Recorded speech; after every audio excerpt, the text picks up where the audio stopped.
most of the composers you have chosen for the program, Andy, will be unknown to our audience, and they were to the singers as well. So let's try to introduce them to the people.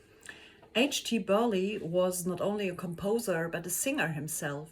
And he treated spirituals and African American tunes as art songs and made them known in a world of classical music. Could you tell us a little bit about that? Harry T. Burley is a very important American composer who thrived in the early part of the 20th century. He was raised in Erie, Pennsylvania, made his way to New York, was a professional singer, a double bassist, and composer. He was a protege of the Czech composer Antonin Dvorak, who spent time in America. And it's very interesting to think about the influences of Dvorak on Burley and vice versa. Burley is one of the composers that brought the great tradition and legacy of the African American spiritual to the concert stage in developing what we now call today the concert spiritual.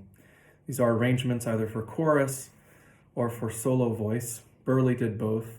And I'm particularly excited to share his wonderful setting of My Lord, What a Mornin' with the terrific choirs of the Collegium Musicum at the university here in Cologne.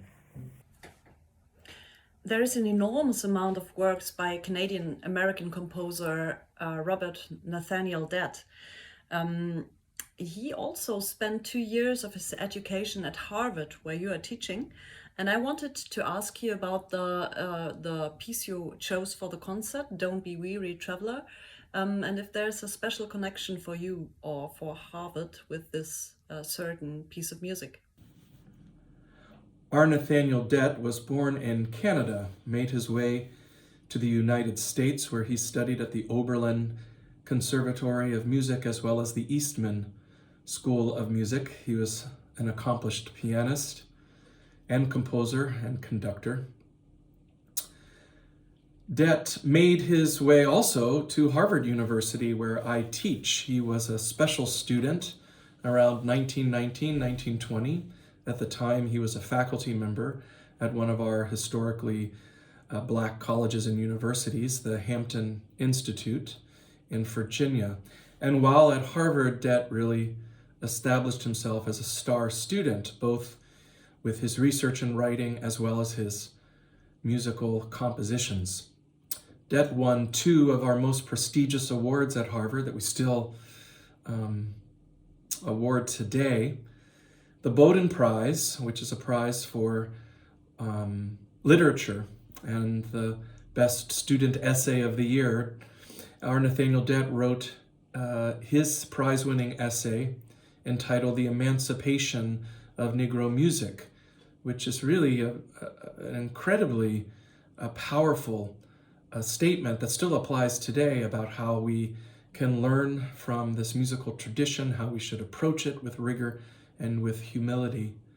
He also won our composition prize, the Francis Boot Prize for vocal and choral music for the motet we're about to perform here in Cologne. It's based on a spiritual called Don't Be Weary, Traveler. And as far as we know, it hadn't really been performed at Harvard until over 100 years after Dett won this award. And now it's receiving many, many more performances all around the world. It's a terrific work, and we're excited to share it with our audiences here in Cologne. One of the composers you chose was actually born in Germany. It's Lukas Fuchs, who is known in the US as Lucas Voss.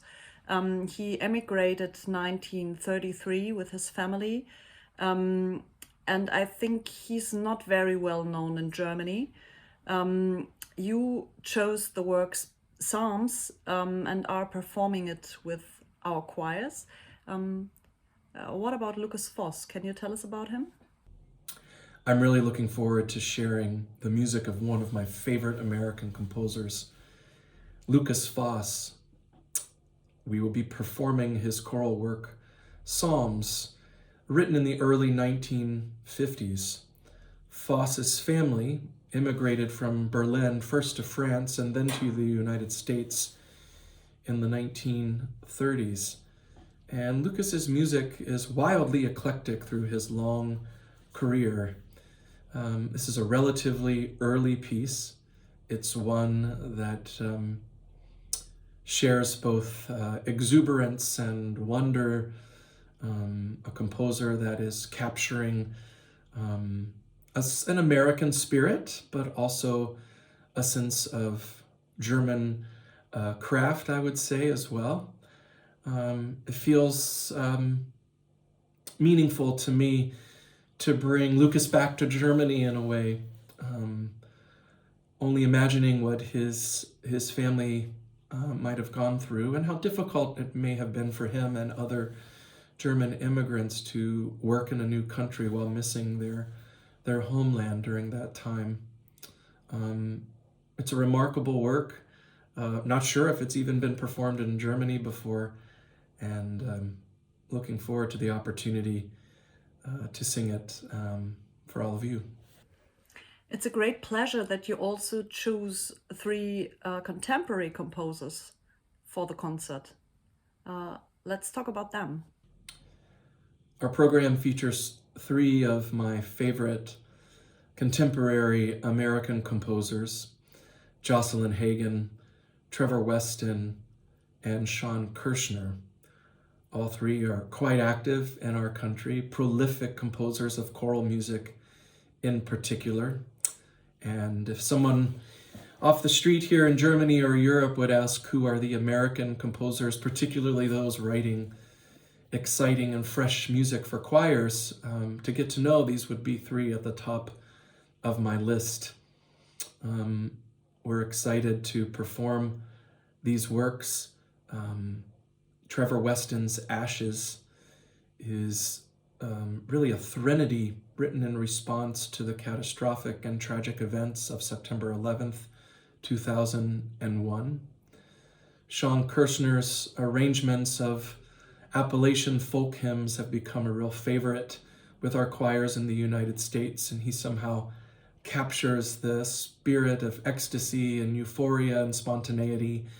That's part of that tradition that I grew up with in rural Appalachia in the mid-Atlantic part of the United States.